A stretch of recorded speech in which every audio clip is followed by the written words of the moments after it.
Hello everyone, today's March 15th, 2011. Today I want to talk about three important points.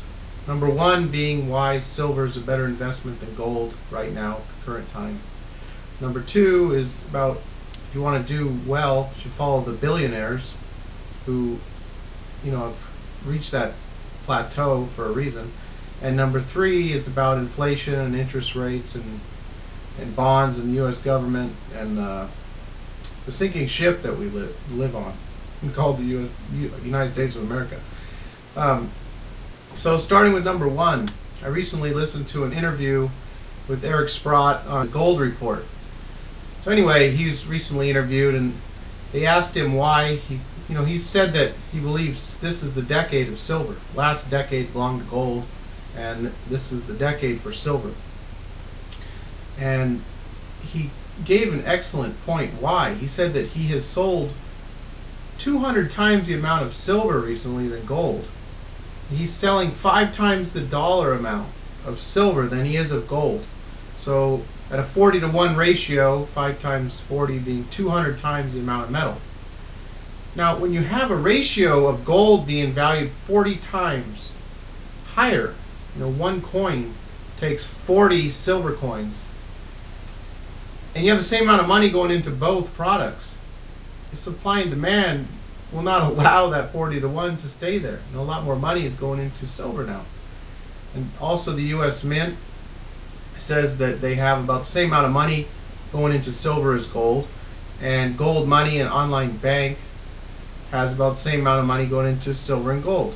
So, and on top of that, there's less silver available for investment than gold. So, it doesn't make sense. I mean, silver is the place to be right now. In my opinion, it's one of the best investments that we're going to see here. It's already up 100% in 1 year. Once inflation gets really cranked, there's no telling when the dollar starts to drop. I did a video that Robert Kiyosaki mentioned $6,000 an ounce. With that, we could have a 1-to-1 ratio with silver to gold because it's got that dual aspect to it, being money and being an industrial metal. But anyway, I'm not going to get into all that right now.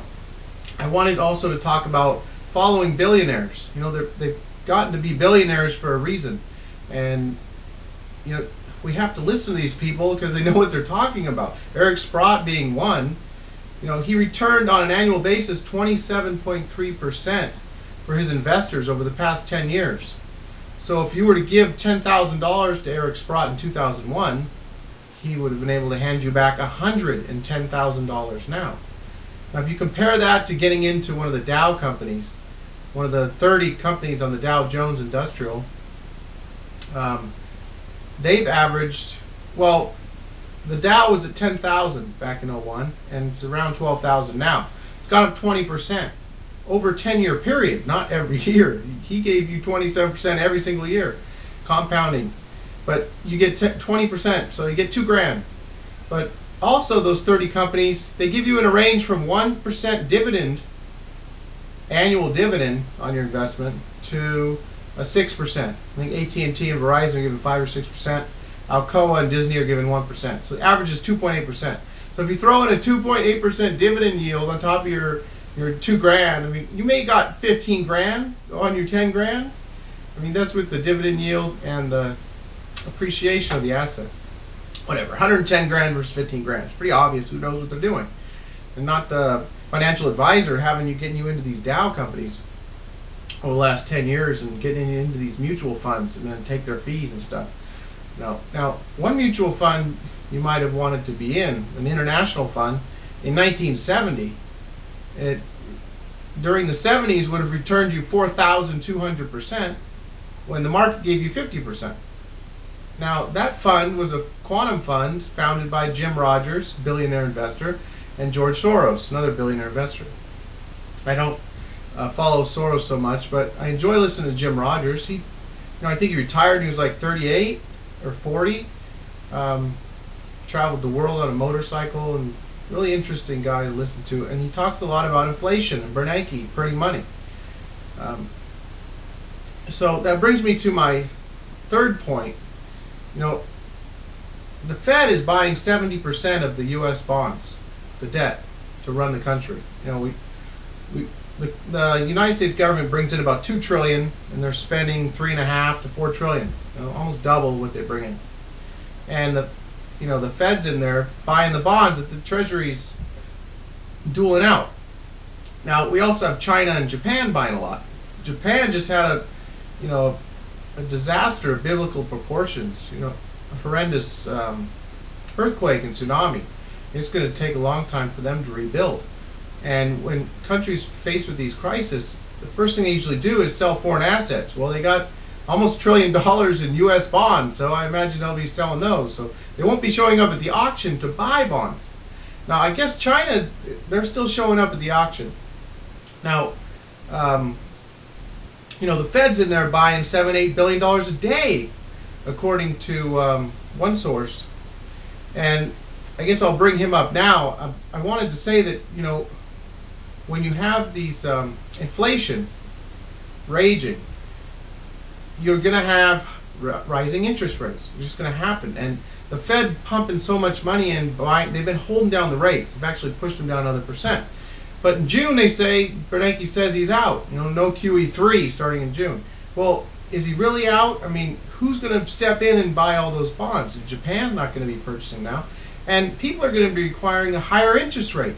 Because with things costing more, with the money supply inflating, like Bernanke's doing right now, the value of the dollars is crashing. Not at like super crash speed, but it's continuously falling. It's coming under pressure again now recently, getting near all-time lows. So the dollar's going down, and you need to have a better return on your investment. If you're holding a bond and the money you're going to be paid back is going down, you want to have a higher interest rate if you're going to get involved in that. So they're going to be requiring, investors are going to be wanting higher interest rates. And if you don't believe me, you ask Bill Gross. He's the biggest bond investor in the world. He has the biggest the mutual fund in the world that he runs. And funny thing is, in January, 12% of his fund was made up of U.S. debt, of bonds. And coming into February, 0% of his fund had any U.S. debt. He sold off all of his U.S. debt. Now, that's an indication of he's expecting higher interest rates, because all those bonds that he holds, when interest rates start to rise, the value of those bonds falls. The bond market is one of the biggest bubbles. The government's been pumping it up, been pumping up the stock market. So he knows to get out now, before the higher interest rates come. Now, I myself was hoping that we'd get, Bernanke would be able to push the rates down so I could once again refinance on my house. He got them down on a 30-year fix down to 4.23, and I should have pulled the trigger. I mean, I have a fairly nice rate now. But would have been worth it to do it there. Now we're at I think 4.79 now. We went above 5%. We're coming back down now. I believe it's possible that Bernanke will just keep running the printing presses in overdrive and could push the rates down. But we're going to see higher interest rates at some point. It's almost inevitable. And when we do, we have like $1.8 trillion that needs to be turned over of our debt, rolled over into new debt. And then 4 or 5 trillion in the next couple of years. When this money has to be rolled over and at a higher rate, we're already paying like $400 billion a year in interest. We could be getting up near $1 trillion a year in interest. The sinking ship is going to be taking on a lot of water with higher interest. I wanted to mention why I follow the inflationists versus the deflationists. I've been hearing the debate back and forth the last few years. The housing market is huge, showing huge deflation. One of the biggest deflationists is Robert Prechter, and Peter Schiff, who's an inflationist, had him on his show, and they were discussing. Robert had some good points, and he says, that when you take out a $500,000 loan on a house, that when you default on that house, you owe $500,000. The house is only worth $250,000 now. You walk away. The bank is a $250,000 house, and the $250,000 gets wiped away. So you have that happen all across the country. It shrinks the money supply, which is deflationary. But Peter's point is that the government's making up the difference, and they're going to be printing up enough money to make up the difference and beyond. And they're going to have to keep printing money. You have 1/3 of people in the United States receive their wages from the government. The 44 million people on food stamps, all the people on SSI and on unemployment, they're paying 1/3 of the people. You take those people off of that, you see civil unrest everywhere. Things are not looking good. We're coming in, we're having inflation now. It's not showing up in the government numbers. We know those are manipulated.